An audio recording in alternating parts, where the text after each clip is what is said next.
Laurent Toubiana, ce dispositif mis en place, c'est celui qu'il fallait pour éviter de créer un nouveau foyer épidémique?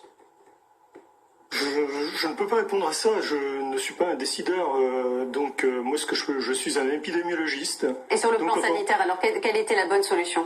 Pour moi, l'épidémie est terminée, donc je vous dis, il n'y a pas de problème. Donc effectivement, je vais choquer beaucoup de gens.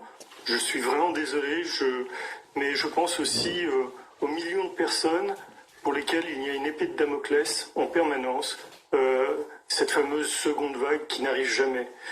Lors du confinement, dans le paquet cadeau du confinement, il y avait obligatoirement, puisqu'on confinait les gens, le taux d'immunité était 5%, il y avait obligatoirement, tout de suite après le confinement, donc au moment du déconfinement, une deuxième vague. 95% n'étaient pas immunisés, le virus circulait, il devait y avoir une deuxième vague, c'était prévu et elle n'est pas venue. Personne ne peut expliquer pourquoi elle n'est pas venue alors que théoriquement, les gens qui nous avaient prévu 500 000 morts avaient prévu aussi cette vague immédiatement après le déconfinement. Elle ne vient pas, il faut peut-être se poser des questions.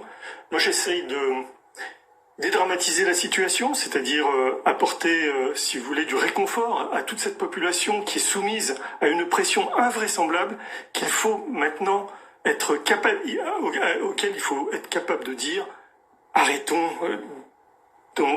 d'enquiquiner le monde, quoi. Laurent Toubiana, ça veut dire que pour vous, ces mesures, c'est trop? Pour l'instant, oui, je pense que c'est trop. Pour l'instant, il n'y a pas. L'épidémie est terminée. Les cas que l'on voit sont des cas asymptomatiques, c'est-à-dire des cas qui sont détectés parce que nous avons à notre disposition un système de détection des gens porteurs d'un virus, mais ces gens ne sont pas malades. Nous sommes face à une épidémie sans malades. Antoine Alibert, vous vouliez réagir à ces propos? Oui. Alors moi, je ne suis pas épidémiologiste. Par contre, il y a la réalité des chiffres qui nous remontent des hôpitaux, des EHPAD, de la médecine de ville, et on ne peut pas laisser dire sur un plateau de grande écoute que l'épidémie est terminée. Ce n'est pas entendable, c'est un manque de responsabilité totale. Les chiffres parlent d'eux-mêmes, le taux d'incidence augmente en région Île-de-France. On ne peut pas laisser passer ce genre de propos.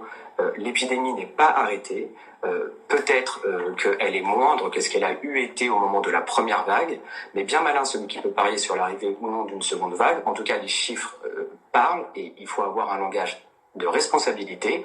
Il y a un principe de précaution à avoir et il n'est pas entendable de permettre des regroupements de personnes trop nombreuses sans geste barrière. J'entends la frustration que ça représente, entendez-moi bien. L'idée n'est pas de blâmer la population, les Parisiens, les supporters et les supportrices, et d'interdire tous les petits plaisirs qui font le sel de notre vie quotidienne ad vitam aeternam.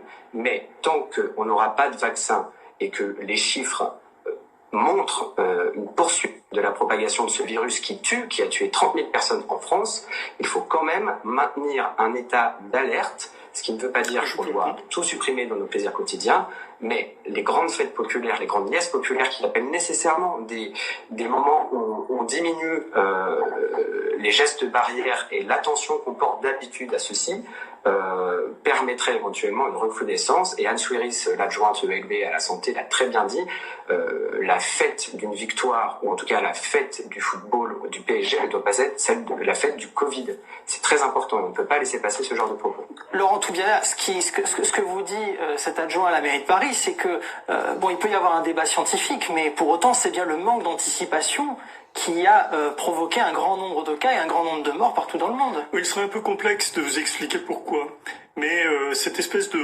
Pourtant ça nous intéresserait. Oui, mais il faudra m'inviter pour que je puisse prendre le temps de vous expliquer tout ce qui s'est passé.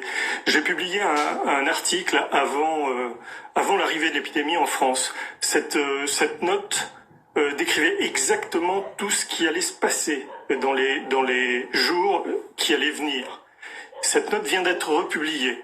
Elle était au début de l'épidémie. J'ai décrit exactement ce qui allait se passer et tout s'est passé comme je l'ai dit. À l'heure actuelle, il y a quelqu'un qui vient de nous parler d'incidence. C'est une incidence de quoi? Ce sont des malades? Non, ce sont des gens porteurs, asymptomatiques. Ils ne sont pas malades. À l'heure actuelle, il n'y a pas d'épidémie.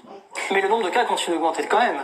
Pardon, mais on passe quand même de 2000 à 4000 en 2 semaines. Enfin. Oui, et alors? Parce qu'on teste beaucoup. Il y a eu 5 millions de tests. Et 2% oui, seulement. mais là, actuellement, mais c'est une population jeune. Donc vous avez raison, elle est asymptomatique. Mais si cette population, à la rentrée, touche une population beaucoup plus âgée, là, on rigole beaucoup moins. Mais oui, mais là, ce n'est pas le cas. Pour l'instant, ils sont entre jeunes. C'est ce que j'ai cru voir. Les scènes de liesse, si vous voulez, ces scènes, on les a vues dès le début mai. C'est-à-dire des gens dans la rue, vous l'avez vu, ça. J'hallucinais pas, non. Les manifestations, les fêtes de la musique, tout le global mixing auquel on a assisté, c'est-à-dire les vacances. Est-ce qu'il y a eu un redémarrage de l'épidémie? Non. Il y a eu beaucoup de tests, de fait. Et beaucoup de cas chez les jeunes, quand même. Pardon? Et beaucoup de cas chez les jeunes. Michel On en Chasson, aurait trouvé encore beaucoup plus si on avait eu les tests au moment de l'épidémie. On aurait eu beaucoup plus de cas. C'est une autre question. On aurait eu beaucoup plus de cas asymptomatiques. Nous en parlons avec Michel Chasson. Vous êtes médecin généraliste. Est-ce que vous constatez une hausse des cas? Est-ce qu'il y a lieu de s'inquiéter ou pas? Alors, tout d'abord, je voudrais revenir sur des propos qui ont été émis sur notre antenne tout à l'heure et qui sembleraient remettre en cause la réalité de la situation actuelle.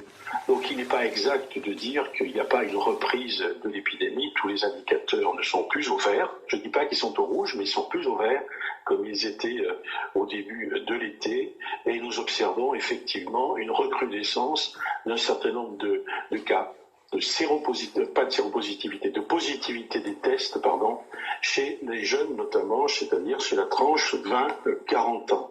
Et non seulement nous observons cela, mais ce qui est beaucoup plus grave, c'est que le taux d'occupation des lits en réanimation, c'est-à-dire les cas graves, alors qu'il était en chute libre aux alentours des mois de juin notamment, eh bien, il est en train de redémarrer. Il n'explose pas naturellement, mais il est en train de redémarrer.